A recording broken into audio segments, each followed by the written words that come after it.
Mahiru becomes an orphan at a very young age. At funeral of his parents, relatives gossip about who will take care of him. However, one of his uncles stands up and agrees to take responsibility for Mahiru. As he grows up, he lives a simple life. But one day he finds a black cat on the street and decides to adopt it. Surprisingly, the cat turns out to be a vampire lord and accidentally becomes his permanent servant. However, before any of this, Mahiru Shirota is a quiet high school boy who likes a simple life.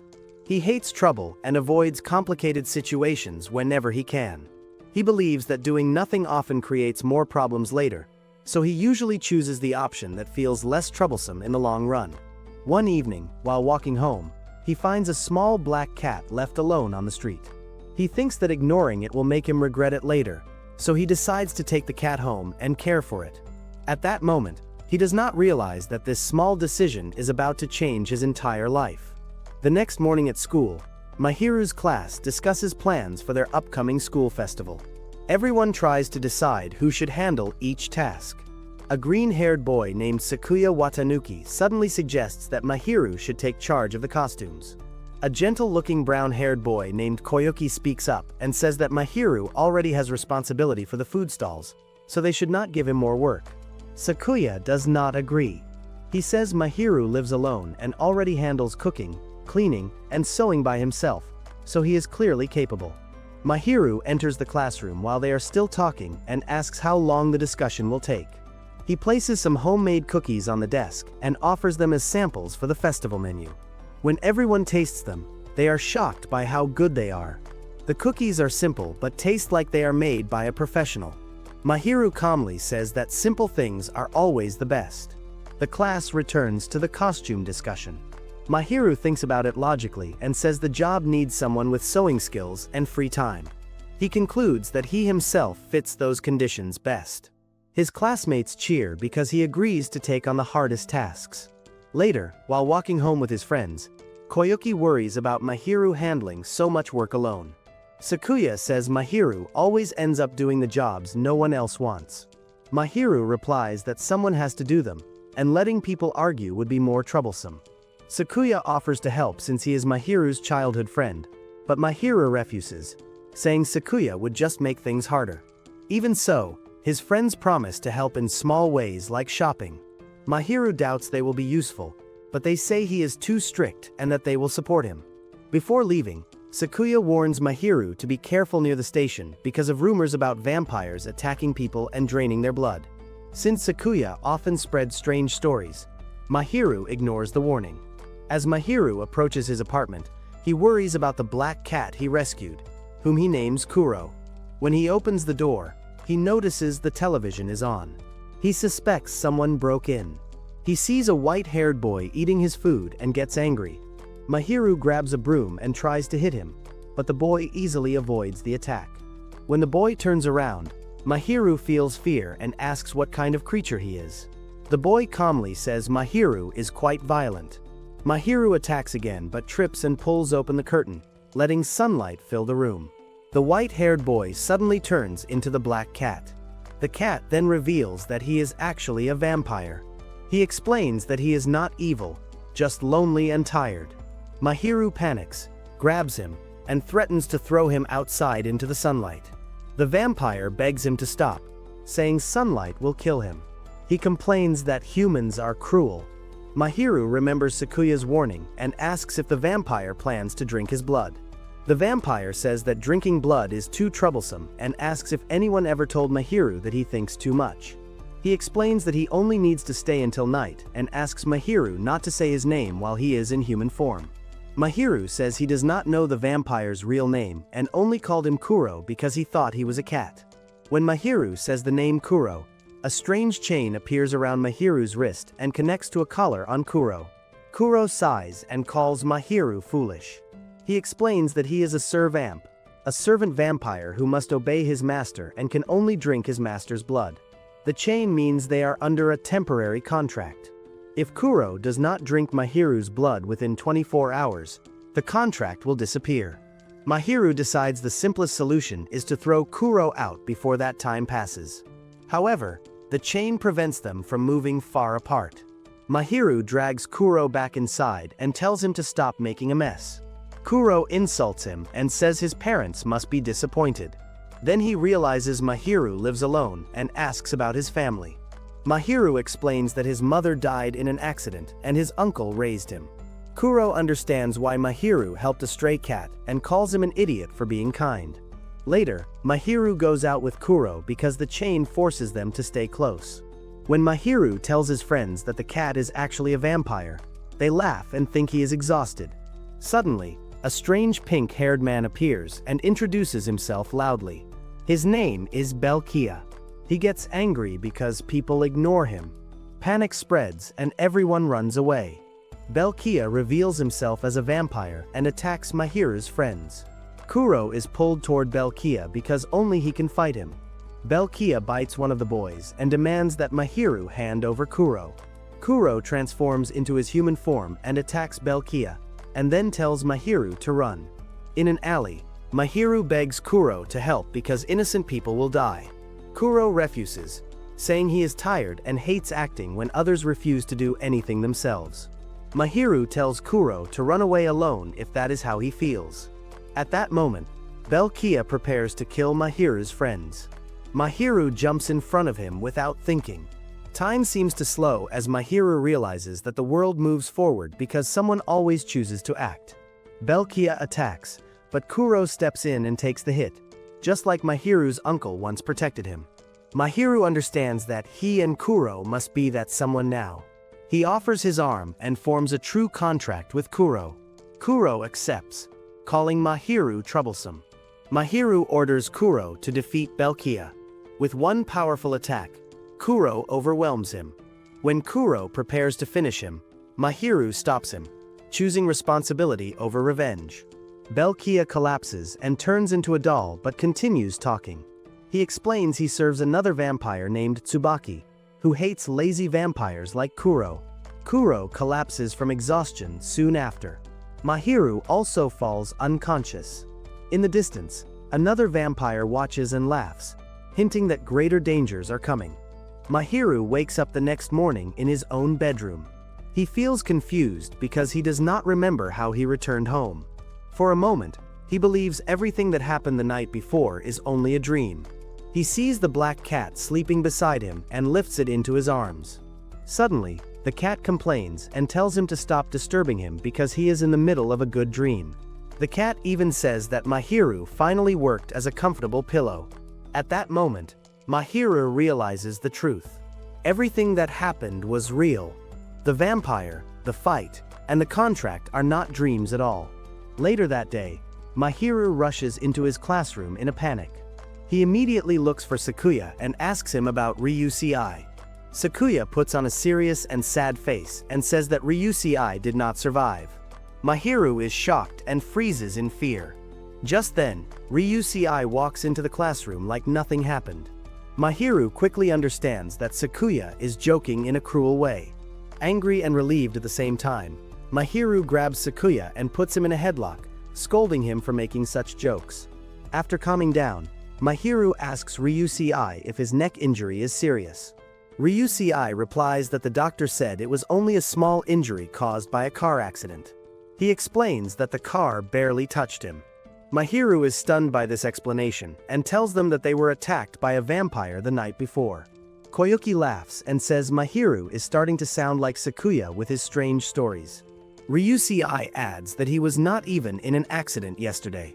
From this, Mahiru understands something is very wrong. Someone has erased his friend's memories. On his way home, Mahiru walks alone and thinks deeply. He realizes that the memories of the vampire attack are gone from everyone except him. Suddenly, his backpack starts shaking. When he opens it, he finds Belkia inside, fighting with Kuro over space. Mahiru grabs Belkia and demands answers. Belkia threatens him and says that Tsubaki will destroy him if he keeps acting this way. People nearby only see Mahiru talking to a doll and think he is strange. Mahiru asks Kuro if he knows anything about Tsubaki. Kuro says he has never heard that name and cannot imagine anyone wanting to hurt such a kind cat. Suddenly, space twists around them and turns red. They are pulled into another place. A man wearing a white kimono appears and demands that they entertain him or he will start a war immediately. Belkia reveals the truth of what happened the previous day and exposes Kuro as a vampire. The man, who is Tsubaki, throws Kuro to the ground. Kuro transforms into his human form. Tsubaki retrieves Belkia and begins questioning Kuro. He asks how many servamps exist. Kuro answers that there are 7. Tsubaki corrects him and explains that each servamp represents one of the 7 deadly sins. Tsubaki introduces himself as the servamp of melancholy and says he is the last one created. Mahiru listens carefully and realizes that Kuro has many brothers. He wonders if that is because Kuro is a cat. Kuro quickly denies this and says he is the only cat among them. Tsubaki suddenly transforms into an animal. Because of the shape, Mahiru mistakes him for a dog. Tsubaki changes back and coldly corrects him, saying he is a wolf. He finds the comment insulting. Belkia then complains to Tsubaki that Mahiru ruined his mission to kill humans. Mahiru becomes angry and asks if Tsubaki really plans to wipe out people. Tsubaki calmly replies that he simply hates humans. He says Mahiru is causing trouble by getting involved. He explains that many people die every day, so killing a few more does not matter. Mahiru strongly disagrees and tells him that innocent people should not suffer for his personal feelings. Tsubaki laughs and says Mahiru is already involved because of Kuro. He kicks Kuro to the ground and explains his real goal. He wants to gather all his siblings so their teacher will be pleased. More than that, he wants the world to feel regret. He tries to kill Kuro, but Kuro fights back weakly. Mahiru tries to help by offering his blood, but Kuro refuses because he is too exhausted to use it. Tsubaki grabs Mahiru by the neck and begins explaining his pain. He says no one understands him and no one recognizes his feelings. He feels bored, empty, and tired of everything. Mahiru suddenly understands him. He remembers his own past after his mother's death. When he first moved in with his uncle told him he could rest and take time before returning to school. Mahiru insisted he was fine. At school, Koyuki gently asked if he was okay after losing his family, but Mahiru avoided the question.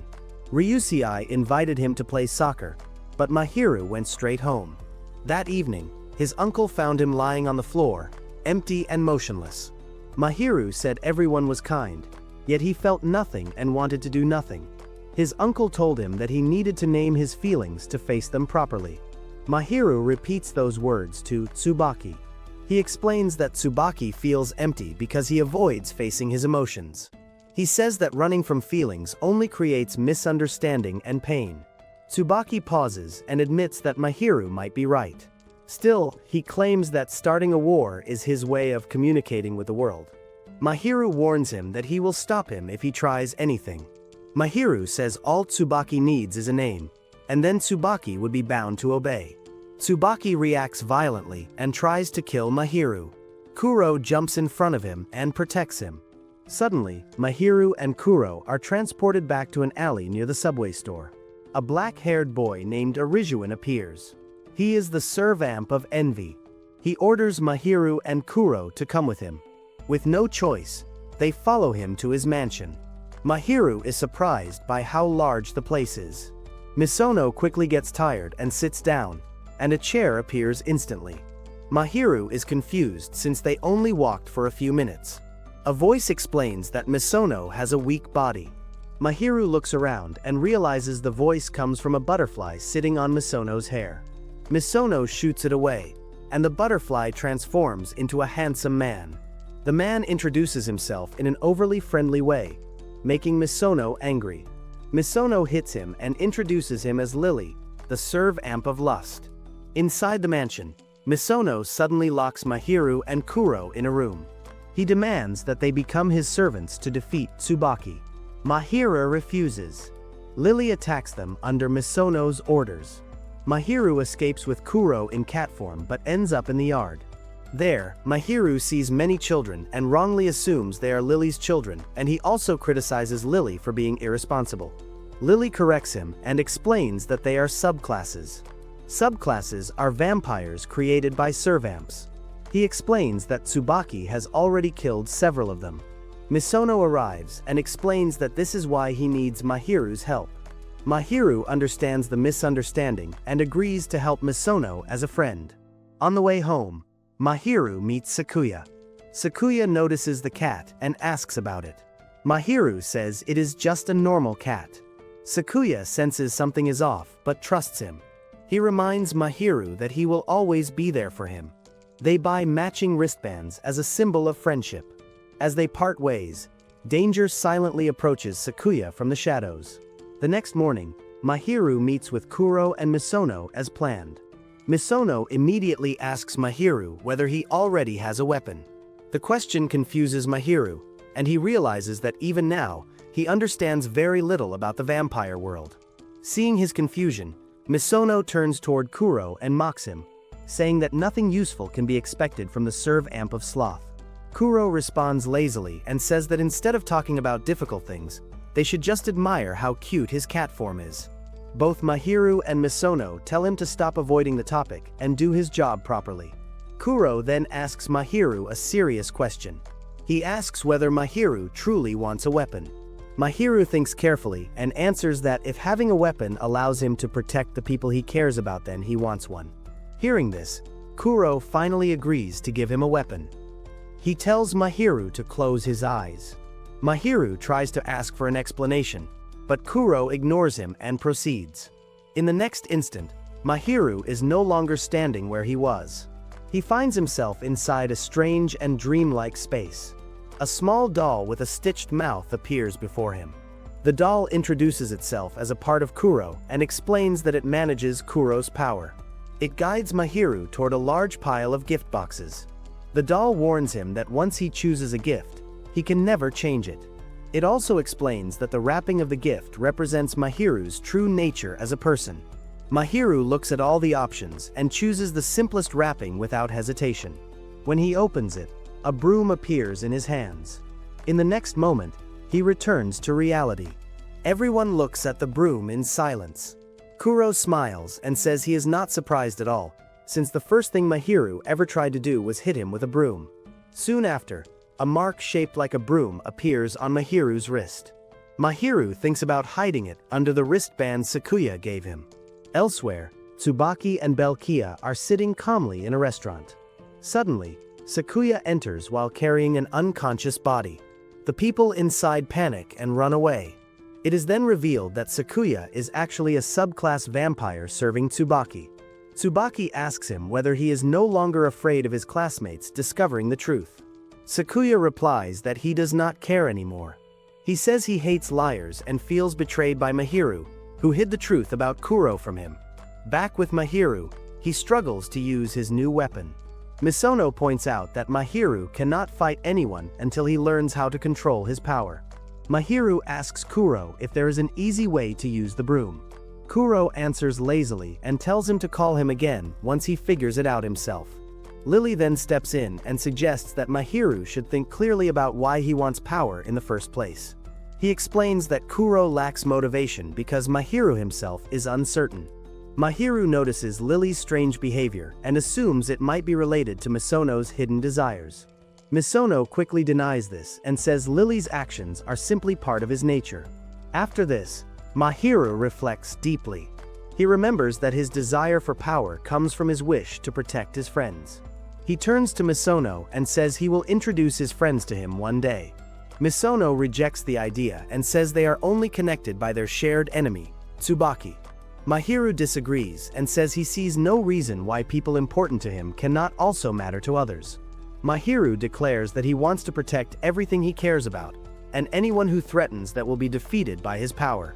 He looks to Kuro for support, but Kuro replies that thinking about such things is troublesome and that he will simply follow orders. Mahiru begins to feel that Kuro lacks independence. At that moment, the broom mark on his wrist starts glowing. Mahiru asks Misono what it means, but before he can answer, the clock strikes 9 and Misono suddenly falls asleep.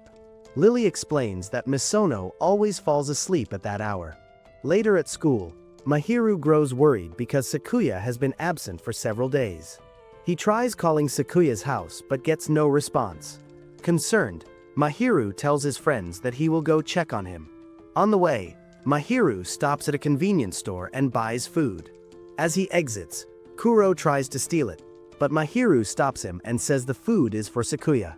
Kuro comments that Sakuya sounds like the prank-loving friend Mahiru once described. As Mahiru continues walking, he suddenly realizes that he cannot remember where Sakuya lives. Even though he recalls visiting his house many times, the details are unclear. The harder he tries to remember Sakuya, the more his memories blur. At that moment, Sakuya suddenly appears behind him. Mahiru senses his presence just in time. Before Sakuya can speak, Mahiru asks why he has not been coming to school. Sakuya says he was attacked recently and has been too scared to leave his room. Sakuya suddenly grabs Mahiru's arm and pulls him into a narrow alley.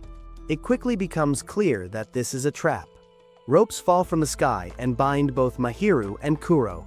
Belkia appears and reveals the truth. Sakuya is a vampire.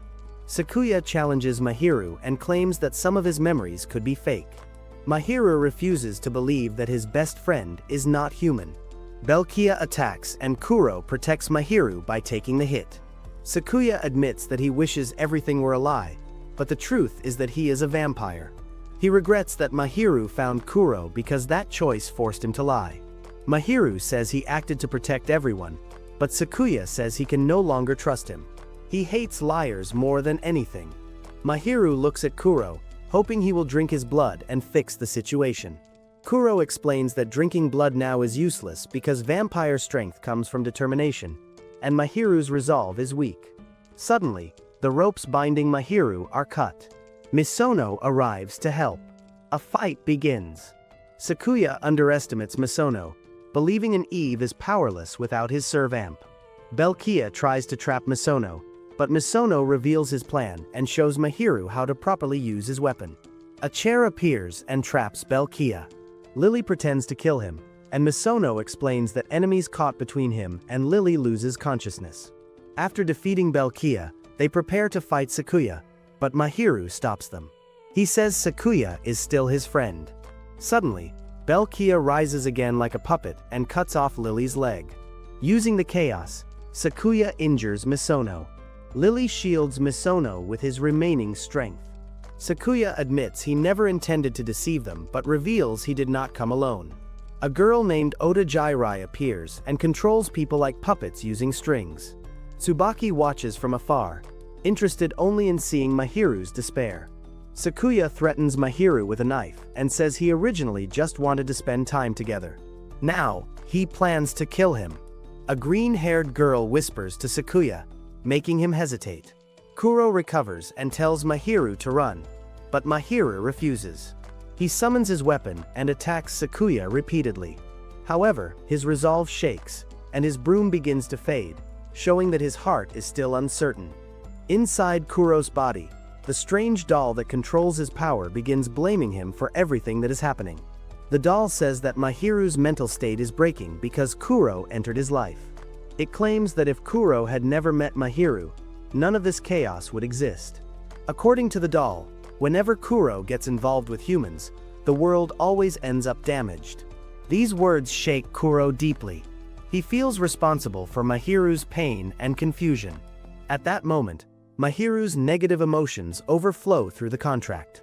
Kuro is overwhelmed by the sadness, doubt, and fear inside Mahiru's heart.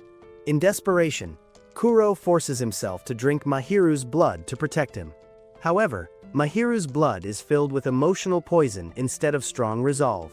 Because of this, something goes terribly wrong. A large monster bursts out from Kuro's back. It looks similar to the inner doll that manages his power. Thick black liquid spreads everywhere, threatening to swallow the entire area. Seeing this disaster, Sakuya suddenly tries to save Mahiru. He reveals the truth behind his cruel behavior. He explains that he said those painful words on purpose. His plan was to make Mahiru kill him, then order Kuro to hunt him down. That way, everyone else could escape safely. However, before he can act, Ota Jairai binds him with her strings. She warns him that helping the enemy is unacceptable. Suddenly, a new figure appears. A man with paper bags covering his head jumps in and shoots Kuro from behind. The attack weakens Kuro badly and forces him to the ground. The masked man keeps firing until Kuro collapses and turns back into his cat form. The man then moves towards Sakuya to kill him, but Oda Jirai saves Sakuya at the last moment using her strings. She grabs Belkia and tells Sakuya they must leave immediately. Mahiru tries to chase after them, but Sakuya disappears along with the others. Before leaving, Sakuya quietly returns the wristband Mahiru gave him earlier. This small act hurts Mahiru deeply. Soon after, one of Misono's assistants arrives. With Lily's help, Mahiru is taken to the hospital. While Mahiru is resting, a blonde-haired boy visits him. The boy introduces himself as the Eve of the servamp of Envy. He explains that the man with the paper bags is the servamp of Envy. He then advises Mahiru to break his contract with Kuro. Mahiru asks why he would say such a thing. The boy explains that when an Eve loses control of their power or starts fearing it, the servamp will eventually consume them completely. He says Mahiru might feel regret one day. If that happens, he can help Mahiru return to a normal life as an ordinary student. Later, Mahiru returns home to rest, so Kuro approaches his room, and Mahiru asks if he has recovered from his wounds.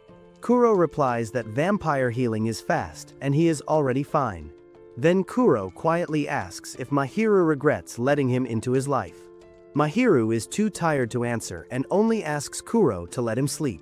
Kuro leaves the room, thinking that he is nothing but a burden to Mahiru. The next morning, Mahiru goes out to buy groceries. While walking, he notices Tsubaki sitting alone inside a traditional Japanese restaurant. Mahiru gathers his courage and enters. He asks Tsubaki why Sakuya became his subclass. Tsubaki calmly explains Sakuya's past. Sakuya once had an older sister. One day, while playing, she told him to stay in his room no matter what he heard. That night, Sakuya heard his sister and parents talking outside. Suddenly, his sister asked their parents to promise not to harm Sakuya if she jumped. Realizing something was wrong, Sakuya ran out to stop them, but he was too late. His sister had already jumped to her death. Afterward, his parents told Sakuya that when the police arrived, he must say she fell while playing. If he told the truth, he would suffer the same fate. That was the first lie Sakuya ever told. His family then received a large insurance payment for her death. The neighbors suspected something terrible, but no one wanted to get involved. They all chose to lie. In this way, the entire city helped hide the truth. 6 years later, Sakuya was forced to face the same cruel reality again. Tsubaki then explains how subclasses are created. When a human is close to death and drinks a servant vampire's blood, they become a subclass. From that moment on, they must obey their master without question. Before Mahiru can respond, Tsubaki freezes time inside the restaurant. He says he sensed Kuro's killing intent inside Mahiru's bag. However, he claims he does not want trouble right now and leaves without harming anyone. After Tsubaki disappears, Mahiru feels deep regret. He realizes he did not worry enough about Sakuya. He lied to him in order to protect him from the vampire world, without understanding how painful that lie would be. Mahiru remembers advice from his uncle during his childhood. His uncle once told him that getting along with someone is not hard. Later, Mahiru returns to school and his classmates tell him that Sakuya has transferred to another school. Ryusei comments that while he remembers Sakuya's personality, he cannot remember his face. This strange memory loss worries him, especially with the school festival coming soon. At the same time, Misono is recovering well in the hospital. Lily tells him that Mahiru wants to visit. Misono decides it is better if Mahiru does not come, but Lily already sends Mahiru the hospital map. Embarrassed, Misono reads Mahiru's message and replies that his injuries are not serious and he will contact him soon. He then admits that he feels ashamed. During the battle, he made a dramatic entrance but still failed to protect Mahiru. He tells Lily that he wants to become stronger.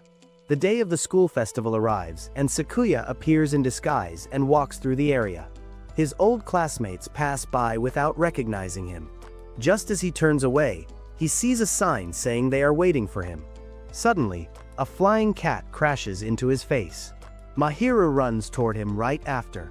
Sakuya tries to escape, but Mahiru chases him without hesitation. Sakuya tells Mahiru to stop, reminding him that he tried to hurt him and his friends.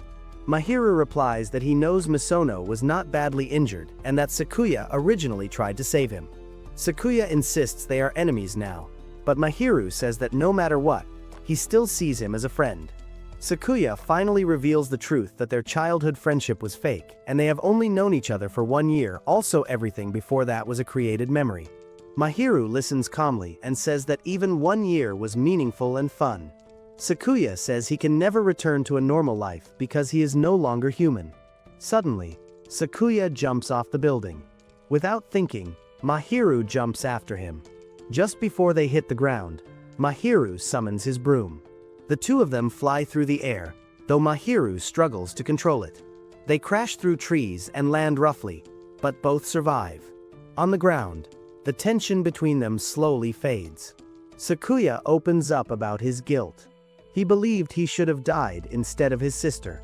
Tsubaki appeared back then and told him he was not at fault. When Sakuya later faced death, Tsubaki saved him. Because of this, Sakuya is bound to Tsubaki and cannot disobey him. Mahiru promises that he will defeat the servamp of melancholy and free Sakuya. This gives Sakuya a small sense of hope, though he still says they cannot be friends right now. As he walks away, Mahiru turns to Kuro and says he wants to become stronger with him.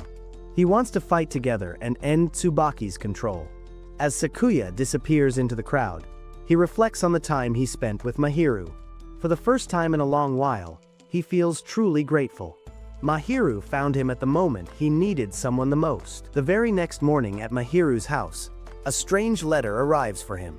The envelope looks unusual, and when Mahiru tries to open it, he cannot.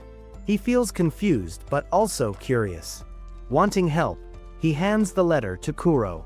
As soon as Kuro sees the symbol printed on the envelope, his mood changes. He quickly takes it away and tells Mahiru that it is probably just a joke or prank and nothing important. Mahiru feels unsure, but he decides not to push Kuro any further. At school, things feel a little different because everyone now knows about Kuro in his cat form. Students keep feeding him snacks and treats throughout the day. Kuro enjoys the attention and food, but his sharp reactions cause suspicion. When people talk near him, he reacts too quickly, almost like he understands everything. Some students begin to wonder if he is really just a normal cat or something more. After school, Mahiru scolds Kuro for being too careless. He warns him that not everyone is kind and that some vampires can disguise themselves as humans. Kuro laughs it off, spins around in Mahiru's hand, and tells him not to worry so much. He proudly tells Mahiru to focus on admiring his beauty instead. On the way home, they pass by a lively festival. Colorful lights fill the street, and music plays everywhere. Mahiru mentions that he used to visit this festival with his uncle when he was younger. While talking, he suddenly realizes Kuro is no longer on his shoulder. He turns around and finds Kuro deep inside the festival, buying food from every stall. In an unbelievably short time, Kuro eats everything he gets his paws on. When he finally returns, he looks completely satisfied. Later, they sit together near the entrance of the festival, waiting for the fireworks to begin. As they relax, a man wearing a suit approaches them. He says he found a silver briefcase but does not know where the lost and found office is. He asks Mahiru to take it there for him. Mahiru agrees and tells Kuro to wait at the same spot. He promises to return quickly. While heading to the office, Mahiru meets a very tall boy carrying a large coffin on his back. The boy explains that he is looking for someone. Mahiru says he is going to the festival office and suggests they walk together. He offers to ask for the boy's friend over the loudspeaker. Mahiru cannot help staring at the huge coffin and finally asks what is inside. The boy calmly answers that it contains a vampire. Suddenly, a loud explosion echoes through the festival. People start screaming that a silver briefcase has exploded. Mahiru realizes the briefcase he is holding looks exactly the same. Panic fills his mind. He feels frozen, unsure if he can trust the strange boy beside him. After a moment of hesitation, Mahiru decides that trusting someone is better than doing nothing. If things go wrong, he believes he can think of a solution later. Mahiru quickly calls Kuro, who drinks some of his blood to activate his power. They launch into the sky, trying to throw the briefcase far away. However, the case suddenly begins to fall back down. Just before it hits the ground, the tall boy rushes forward and places it inside his coffin. Mahiru warns him that the coffin will not stop the blast, but the boy calmly says this coffin is special. At that moment, fireworks explode in the sky, followed by a powerful blast from the briefcase. The coffin absorbs it completely. After everything settles, the boy introduces himself as Tetsu, the heir to a hot spring inn. Suddenly, a bat flies out of the coffin. Tetsu apologizes and explains that he thought the bat had already escaped, which is why he was searching for it. The bat transforms into a vampire, revealed to be the servamp of pride. Tetsu is his Eve. Tetsu asks if the servamp has recovered after drinking his blood. The servamp confidently says he is fully healed and steps out of the coffin dramatically. He announces his true form and introduces himself as Hugh the Dark Algernon III. He demands fear and respect from everyone around him. Mahiru quietly comments that Hugh might still not be fully recovered. Hugh reacts loudly, standing on the coffin and declaring how terrifying he is. Mahiru interrupts and casually asks if he can just call him Hugh. Hugh corrects him by saying his name ends with the third. Hugh then talks with Kuro and mentions that while Kuro was wandering around, the world fell into chaos. Mahiru asks if he means Tsubaki. Hugh says he will explain that later and instead shares how he met Tetsu. He recalls following the smell of strong blood one night and meeting Tetsu, who immediately offered him a room at the hot spring inn. Hugh explains that he is a vampire and needs darkness. Instead of being afraid, Tetsu works hard to make him comfortable, even though it upsets his father. Hugh says he is impressed by Tetsu's strength and senses, especially considering his young age. Mahiru is shocked to learn that Tetsu is only 14 years old. He thought Tetsu was much older. Hugh also finds it impressive that Tetsu's weapon is a coffin. Tetsu admits he does not know how to get rid of it and carries it around as part of the inn's image. He believes it is his duty to welcome all guests, even vampires, and that peace is important for tourism. Hugh reveals that he has the most subclasses among the servamps and is already prepared for Tsubaki's actions. He suggests staying in contact and warns that Tsubaki is not the only danger. During this conversation, Kuro looks uneasy while holding the mysterious letter from earlier. Later, Mahiru enters an elevator and gets separated from Kuro. Suddenly, people dressed in white surround Kuro and threaten to eliminate him. At the same time, Mahiru is taken to a strange room where he meets a man named Tsuyuki. Mahiru vaguely remembers seeing him at the festival. Tsuyuki explains that he belongs to an organization called C3, which works to keep balance between humans and vampires. Tsuyuki claims he is an ally and apologizes for using force. He says they need Mahiru's help to defeat Tsubaki, who threatens the balance of both worlds. Tsuyuki reveals that C3 is using the servamp of melancholy and plans to destroy all of Tsubaki's subclasses before facing him directly. Mahiru immediately refuses when he hears this because one of his close friends is a subclass. Tsuyuki calls Mahiru childish for letting emotions control him. Mahiru responds that he is fine staying a child if it means protecting his friends. As Mahiru tries to leave, Tsuyuki warns him that the room has many exits and escaping will be difficult. He also threatens that Mahiru may never see Kuro again if he wastes time. Mahiru searches desperately and finally summons his broom, smashing through the ceiling to escape.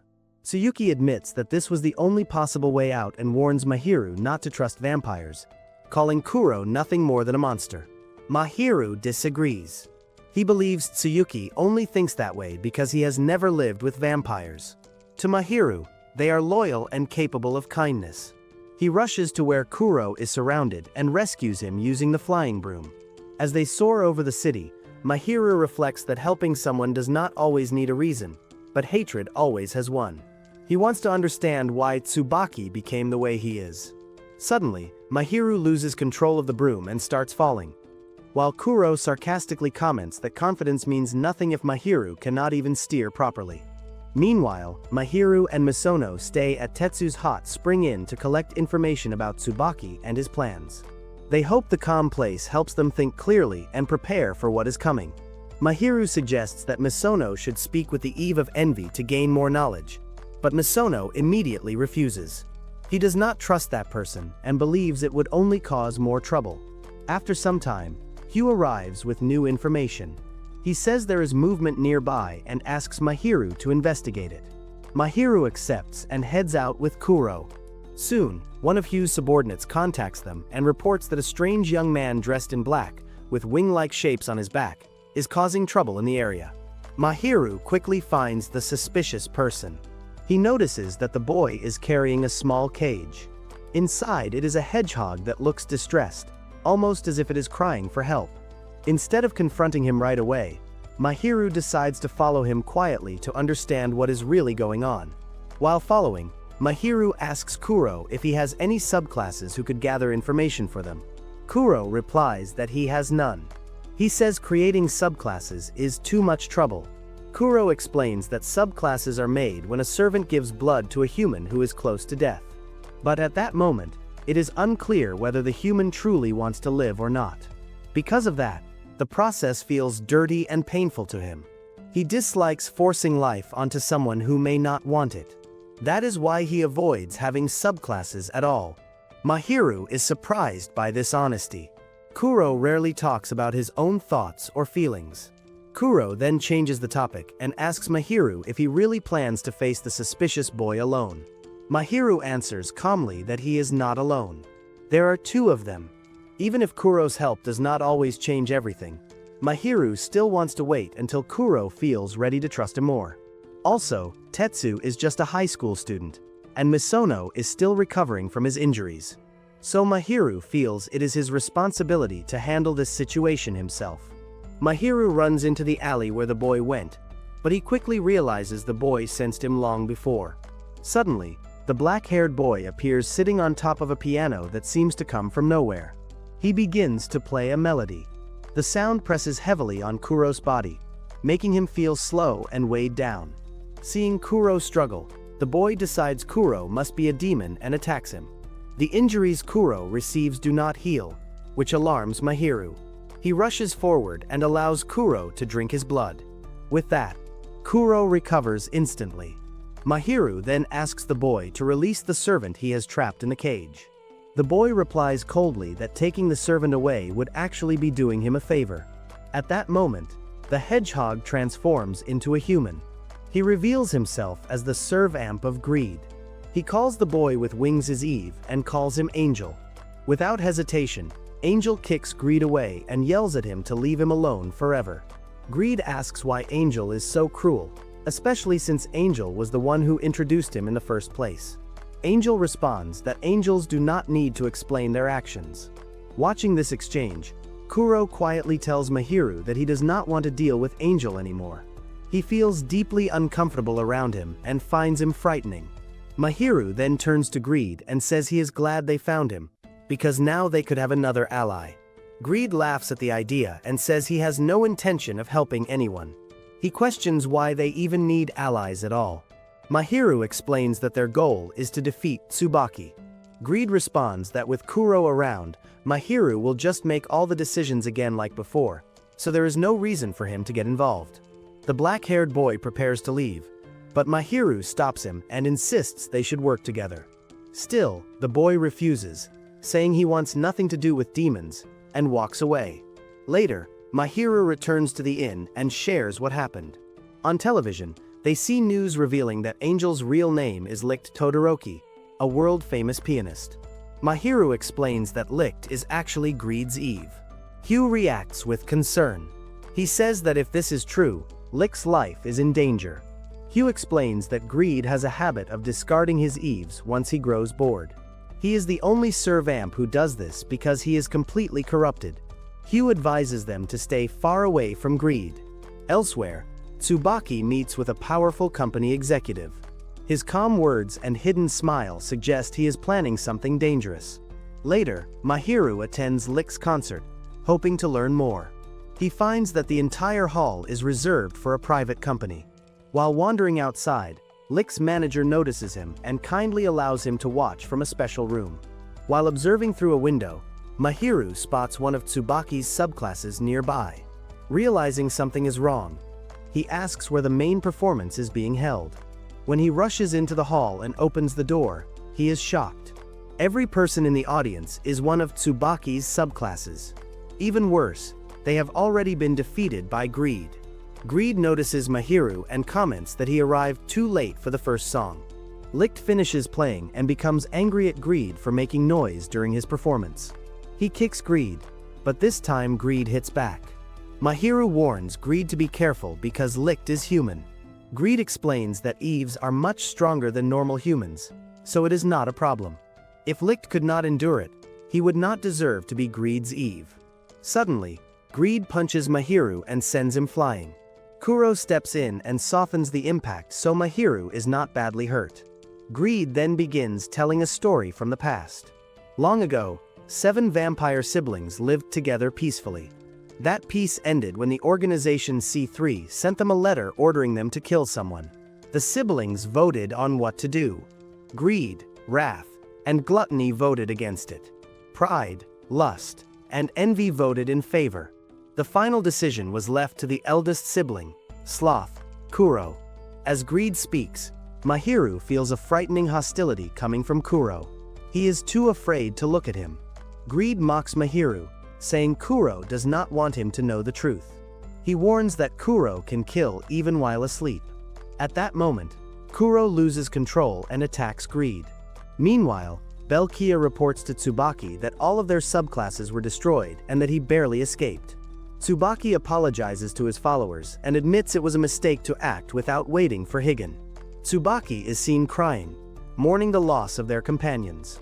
One subclass survives and hides among the theater seats. He regrets ever coming.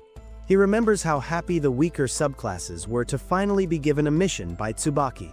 They wanted to repay him for everything. Now they are all gone. Still, he does not hate anyone, because they attacked first. Back in the hall, Mahiru summons his broom to stop the fight. Licht steps forward and punches Greed hard enough to stop him. Then he grabs Mahiru's broom and uses it to restrain Kuro. He plays a song on his piano that brings out the saddest memories of everyone present. Greed tries to stop him, but one of Greed's subclasses interrupts. Licht's manager appears and reveals his true name, Guildenstern. He admits he sent the subclass to separate them.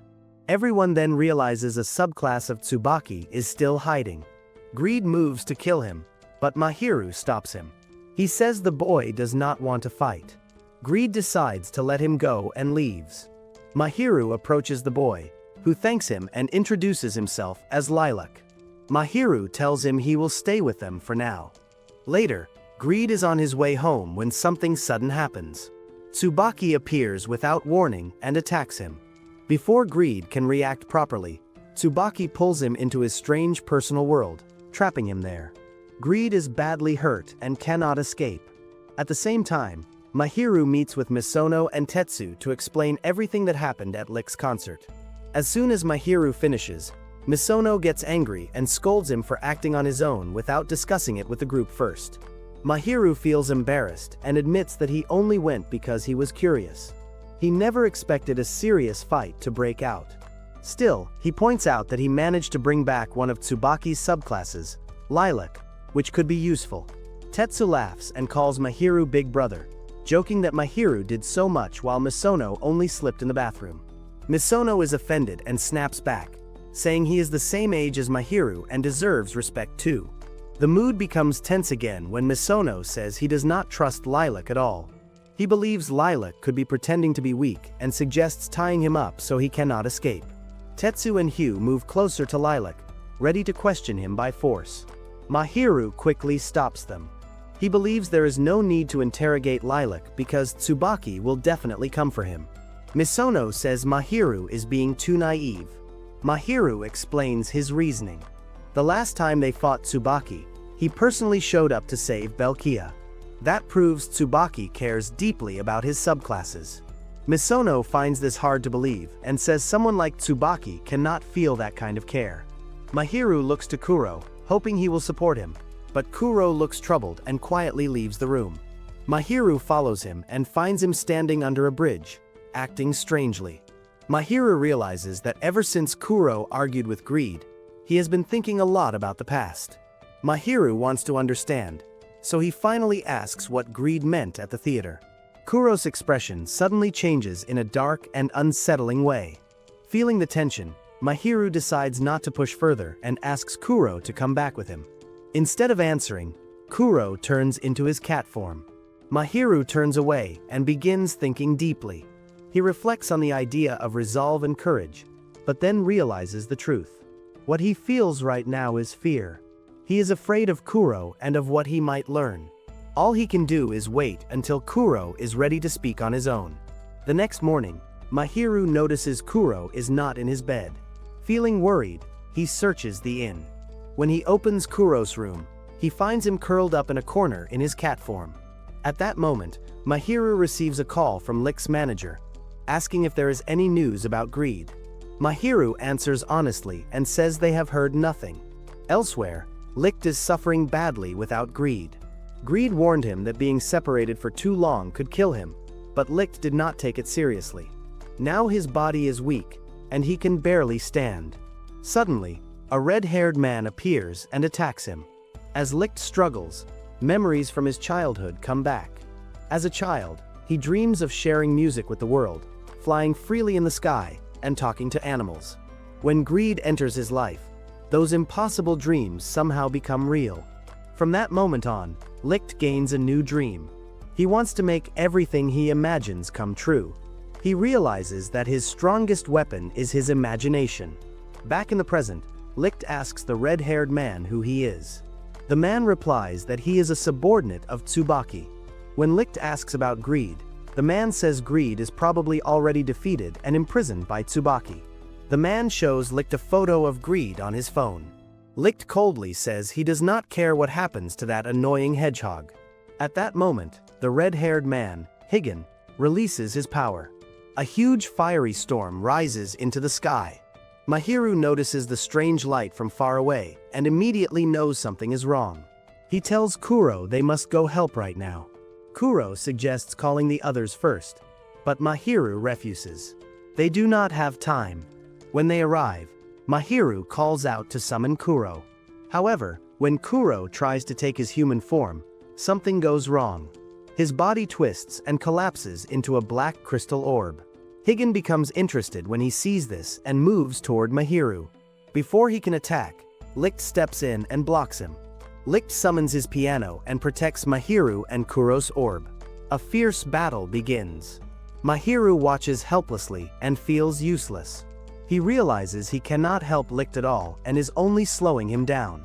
Surrounded by fire, Licht shouts at Mahiru that life is not about doing things just because you can. It is about choosing what you truly want to do. Despite his efforts, Licht is eventually defeated. He falls unconscious. When Higan tries to take Licht away, Mahiru jumps forward to stop him. Higan strikes Mahiru in the neck, instantly paralyzing him. Later, the others arrive at the park. Mahiru weakly tells them that Licht has been captured and that Kuro has turned into a crystal orb. He breaks down, blaming himself for everything that went wrong. He believes his weakness caused all of this. Misono then steps forward and says he found a phone, likely belonging to Belkia. This could allow them to contact Tsubaki. Suddenly, the phone rings. Misono is excited and says they finally have a chance. Mahiru hesitates. Something about the ringtone and wallpaper feels unsettling. Still, they answer. Tsubaki's voice comes through, sounding playful. Misono tells him they have one of his subclasses and proposes an exchange. They will return Lilac if Tsubaki releases Licht and Greed. Tsubaki agrees, though he warns that he may not allow Licht and Greed to remain together afterward. Deep underground, Greed is chained and badly wounded. He thinks about Licht and wonders if he is still alive. He reflects on how short human lives are. No matter how hard humans struggle, their lives end quickly. Greed admits that Licht's piano is beautiful, but he believes humans are fragile and temporary. That thought makes him feel empty. Back at the inn, the group discusses their plan. Because of the distance rule between eaves and servamps, they only have until midnight the next day to save Licht. Time is running out. They tell Mahiru they cannot help him deal with his problems with Kuro right now. The mission comes first. Alone in his room, Mahiru sits beside the crystal orb that holds Kuro. He apologizes, believing he ignored Kuro's feelings until he broke down. Slowly, the crystal clears, and Kuro's voice comes from inside. He says he still cannot face reality. Mahiru feels relieved just hearing Kuro speak. He tells him that he is glad Kuro is still with him. Kuro admits that he feels safer inside the crystal and does not want to come out. Mahiru gently tells him that he cannot hide forever. He promises that he will find a way to help Kuro return and that they will talk properly. Kuro insists he is not ready and would rather stay inside the orb. Mahiru answers firmly that they cannot avoid the real world forever. Facing reality is painful, but it is something they must do together.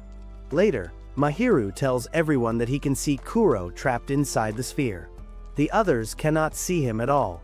Mahiru tries many ways to break the sphere and free Kuro, but nothing works.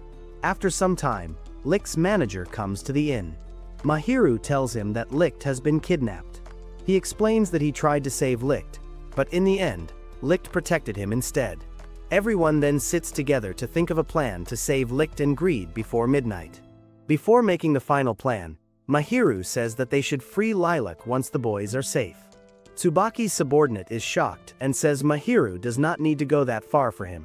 Misono disagrees with Mahiru and says Lilac should be kept as a hostage to use against Tsubaki later. Even so, Mahiru strongly says Lilac should be released after everything ends. Krantz says he has an idea that may help them fight vampires. Suddenly, he takes out a water gun and asks Hugh to hold out his hand. Krantz drops a little water into Hugh's palm. Right away, Hugh faints. Krantz panics and apologizes, saying he did not know Hugh was a vampire. Mahiru scolds Krantz and says Hugh looks the most like a vampire out of everyone there. Krantz then explains that the water was holy water. He uses it when Greed loses control. He says he bought it from an antique shop owner. When they investigate the shop owner, they learn that the man is the Eve of the servamp of envy. Mahiru offers to go and find the shop. Before he leaves, Misono looks worried and says he has bad memories related to the Eve of envy. He warns Mahiru to be very careful. Mahiru then apologizes again to Krantz for failing to save Licht. He also says he respects Licht's ability as an Eve. Krantz replies that Licht hates the word talent and believes success comes from effort and imagination, not talent. Later, Mahiru rides the subway while carrying Kuro and searches for the antique shop. Suddenly, a fox appears and seems to be Tsubaki. He looks for his subordinate. When he realizes the subordinate is not there, he decides to destroy the subway car Mahiru is in. Mahiru feels danger and jumps out of the train. Then he realizes it was only an illusion made by Tsubaki. It is also revealed that Tsubaki attacks the others at the same time. Eventually, Mahiru finds the antique shop. Inside, a strange man greets him. The man makes many strange tools and machines. He tells Mahiru that Mikuni is not there right now. Because he talks casually about Mikuni, Mahiru thinks they are friends. The man suddenly looks disgusted and says he is only an employee. The man asks Mahiru about his relationship with Mikuni. Mahiru says his name and explains that he barely knows him. When the man hears Mahiru's name, he immediately realizes Mahiru is the Eve of the servamp of sloth. However, he forgets Mahiru's name quickly. To remember it, he decides to write Mahiru's name on his own forehead. The man then introduces himself as Mimir and says he studies servamps. At that moment, Mikuni arrives and kicks Mimir for touching his things. Mahiru calls Mikuni by name, which makes Mikuni uncomfortable because he never introduced himself. Mikuni then admits that he is Misono's older brother. Mahiru is surprised because the brothers do not seem close. Mimir asks Mahiru to show him his servamp so he can study him. He is shocked when he sees that Kuro has turned into a crystal ball. Mimir suddenly pushes Mahiru into his lab and asks him many questions about his body. Mahiru tells him to stop and focus on helping Kuro instead. Mikuni steps in and says Kuro's condition is more connected to Mahiru than he thinks. He asks Mahiru what he plans to do when he meets Tsubaki. Mahiru says he has no plan and does not want to fight. Mikuni explains that Mahiru still has a lot to learn as an Eve. He explains that vampires are immortal, but they can be defeated in different ways. Subclass vampires can be defeated if a servant drinks their blood. Servamps have a weakness linked to their Eve. When a contract is made, the servamp gives the Eve a name and an item. If that item is destroyed, the servamp can be defeated. Mahiru says he only wants to return Kuro to normal. Mimir explains that servants cause many strange effects and says he never thought he would study such a powerful one. He then gives Mahiru a drink. Mahiru drinks it without thinking and immediately collapses. This allows Mahiru to enter Kuro's mind. Meanwhile, Tsubaki cannot find his subordinate. He decides to search by himself. His followers offer to help, but Tsubaki orders them to stay behind and guard the building. Later, the others find the location of Tsubaki's base and plan to break in. Krantz books a room on the 41st floor and gives Misono a key so he can search for Licht and Greed. While going up, Misono meets Sakuya in the elevator. Even though Misono is disguised, Sakuya recognizes him immediately. Later, Greed's subclasses meet Tsubaki in the forest. All of them wear funny fish costumes. Right away, Guildenstern asks Tsubaki where Greed is. Tsubaki is shocked because such a small and gentle-looking person has a very deep voice. Tsubaki then shows Guildenstern a bunch of keys and hints that they may be connected to Greed's location. Guildenstern says clearly that Tsubaki is not allowed to leave until he tells them where Greed is. He also reveals that his subclass is hiding inside one of the fish costumes. Tsubaki tries to guess which one it is, but the costumes are too thick, so he cannot sense anything. At the same time, it is revealed that Sakuya has tricked Misono. Sakuya admits that his plan from the start was to separate Misono from Pride so he could destroy him. Misono realizes he fell straight into the trap and feels helpless and angry at himself. Meanwhile, Tetsu and Hugh reach the upper floor. There, some of Tsubaki's strongest subclasses are waiting for them. Hugh does not look scared at all. Instead, he seems calm and confident, as if he believes he can defeat all of them by himself. Elsewhere, Greed keeps thinking about Licht and worries that he may already be dead. Suddenly, he hears Licht's voice. Greed thinks their minds are connected and that he is hearing Licht from the afterlife. But the truth is that Licht is trapped behind a wall nearby. They start arguing, and Licht gets so angry that he breaks through the wall to face Greed directly. At the same time, Mahiru enters Kuro's mind and lands in a wide desert. He starts searching for Kuro right away. Soon, the doll that guards Kuro's power appears and tells Mahiru that Kuro does not want to meet him. Even so, Mahiru refuses to give up. He keeps walking through the desert until he becomes too weak and collapses. Suddenly, Mahiru hears a bell ringing from under the ground. He remembers the advice Licht gave him before he was taken. Using that memory, Mahiru draws a door on the ground. A staircase appears, and he walks down it. After going deeper, he meets the doll again, who allows him to see one of Kuro's memories.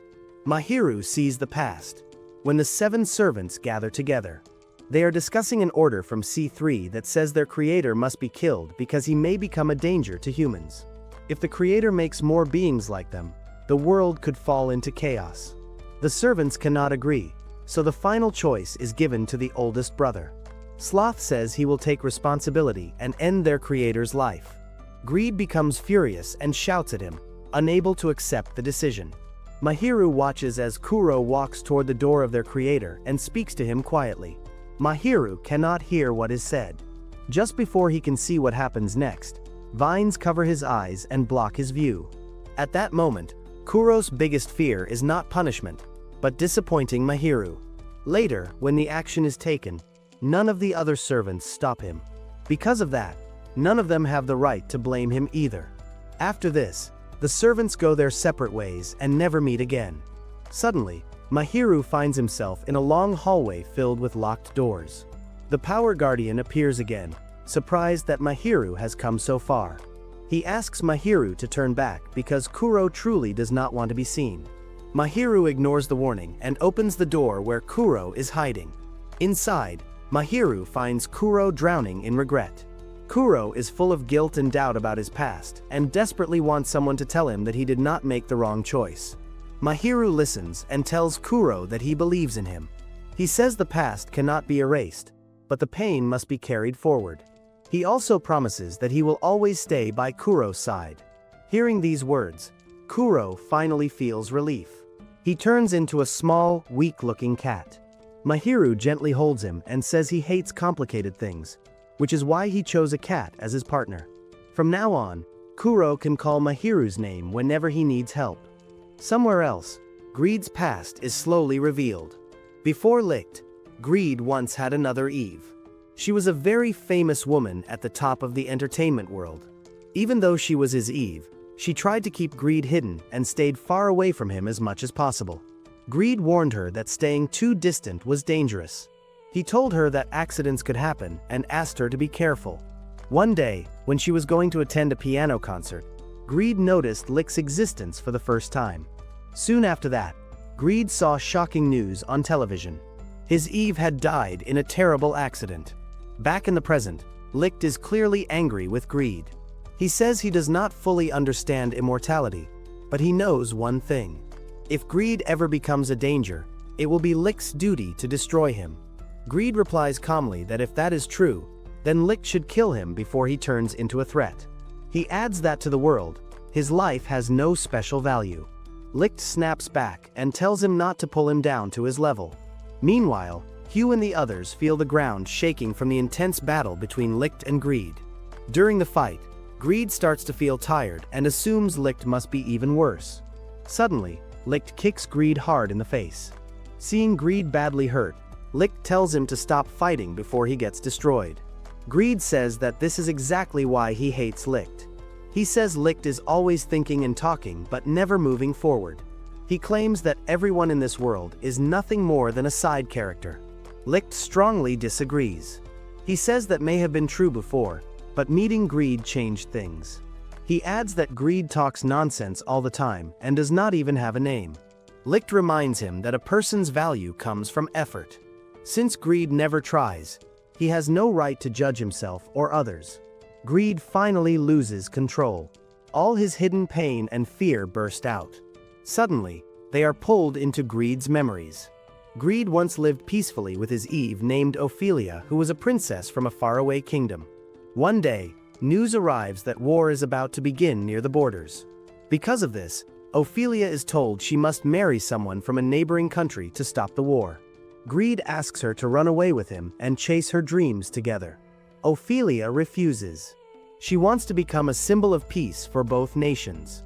To stay near her, Greed hides the fact that he is a vampire. Time passes, and Ophelia gets married. Later, her own father attacks the kingdom. The leaders decide that Ophelia must be executed. When Greed hears this, he rushes to her and begs her to escape. Ophelia refuses again as she believes her death will bring peace to both countries. Ophelia is executed, and Greed is left alone. He stays behind, protecting a statue built in her memory, a symbol of peace. One day, Pride comes to visit him and tells him that C3 has summoned all the servants and Kuro wants to hear everyone's opinion. Greed meets his siblings, and they face the hardest choice of their lives. This decision becomes the reason Greed begins to hate his eldest brother. When Greed later returns to Ophelia's statue, he learns that both kingdoms have been destroyed by a larger empire. Everything Ophelia sacrificed herself for is gone. Broken and lost, Greed starts wandering the world with no goal and no faith in humans. It becomes clear that Greed is showing these memories to Licht. However, Licht does not seem shaken. He calmly tells Greed to sit down because now it is his turn. Licht sits at the piano while Greed asks him to play something happy. Licht answers that music depends on how the listener feels. He says the song is about a man who fell in love with a woman from a higher world he could never reach. As the music starts, Greed feels deep sadness and says the song is depressing. Licht tells him the music itself is not sad. The sadness comes from Greed's own heart. Licht says Greed should have understood his feelings earlier and believed in something bigger. At that moment, Greed realizes he should have shared Ophelia's dream instead of only chasing his own wishes. Licht gently encourages him to take the first step and imagine a better future. Greed finally understands that he cannot let Licht kill him while his life feels empty and meaningless. He decides that from now on, he will live properly. He will travel the world, chase his dreams, and prove to Ophelia that he will never give up again. With a new purpose in his heart, Licht forms a true contract with greed. Together, they leave the place that trapped them. However, outside, Higgin is already waiting to confront them. Greed attacks Higgin many times, but none of his blows land because Higgin is too skilled. Licht tells him he is useless and reminds him that Higgin attacks with fire. Greed says he never mentioned that. Licht then orders Greed to step aside and launches a direct strike at Higgin. In the confusion, they switch places, leaving Higgin off guard. They hit him, throwing him against a wall. They repeat this strategy several times until Higgin finally reaches Licht and drinks some of his blood, which makes him stronger. The shock throws both Licht and Greed into the air. Meanwhile, Sakuya explains to Misono that Tsubaki taught them a way to defeat a servamp. By destroying the object given to a servamp by its Eve, they can also destroy the servamp.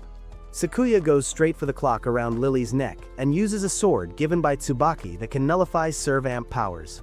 Misono worries about Lily, but Sakuya stops them from interfering. At that moment, Mikuni and the servamp of Envy arrive to save Lily. Mikuni tells Misono to join the others while he handles Sakuya. Misono is reluctant but follows his brother's order. In another place, Tetsu and Hugh are fighting Belkia. Belkia dodges their attack and traps Hugh inside a magical box. Misono arrives and asks what happened.